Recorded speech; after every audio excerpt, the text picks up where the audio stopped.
8 ans qu'on ne les avait plus vus face à face en finale de Grand Chelem. Venus et Serena Williams s'affrontent ce samedi à Melbourne. Leur ascension, leur rivalité, toujours amicale malgré les enjeux, entrecoupés par des succès en double et des médailles d'or aux Jeux Olympiques. Leur retour après des blessures raconte une saga unique dans l'histoire du tennis. Une histoire qui commence à la fin des années 90 pour les sœurs Williams. Leur père, Richard, les entraîne depuis toute petite et clame haut et fort qu'un jour elles seront numéro 1 et 2 mondiales. Il nous a appris des techniques différentes que personne d'autre ne pratiquait. Il pensait que ça pouvait marcher dans le tennis. En 98, c'est au premier tour de l'Open d'Australie que les sœurs se rencontrent pour la première fois sur le circuit professionnel et la rencontre tourne à l'avantage de Venus. S'en suivra une longue série qui écrasera le tennis féminin jusqu'à le dominer complètement. D'abord en 2001 à l'US Open où elle se retrouve en finale de Grand Chelem pour la première fois à la faveur de Venus, 6-2, 6-4. L'année suivante, en 2002, c'est à Roland-Garros qu'elle se rencontre pour la deuxième fois en finale de majeur. Mais porte d'Auteuil, c'est Serena qui s'impose.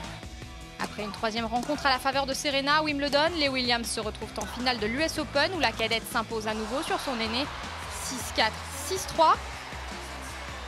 En janvier 2003, toujours inarrêtables, Serena et Venus s'opposent pour la 5e fois en finale de Grand Chelem à Melbourne. Une victoire en 3-7 pour Serena. Puis des finales à Wimbledon en 2003, 2008 et 2009 et la descente aux enfers de Venus, blessée et atteinte d'une maladie auto-immune, jusqu'au retour au sommet en 2012 et l'or olympique en double avec Serena aux Jeux de Londres. En tout, les sœurs Williams se sont rencontrées 27 fois sur le circuit professionnel, dont 9 fois en finale de Grand Chelem. 15 rencontres ont tourné à la faveur de Serena, qui a remporté 6 Grands Chelems face à sa sœur. Toutes deux ont tour à tour coiffé la couronne de numéro 1 et régné sur le tennis mondial, marquant profondément l'histoire de ce sport. Près de 2 décennies après leur première rencontre en Australie, Serena et Venus sont à nouveau au rendez-vous avec l'histoire. C'est beau, ces deux joueuses vraiment, je trouve, véhiculent des valeurs du sport qui sont fabuleuses et transmettent ça à tout le monde. Je trouve ça, qu'elles se rencontrent en finale tant d'années après, c'est magnifique.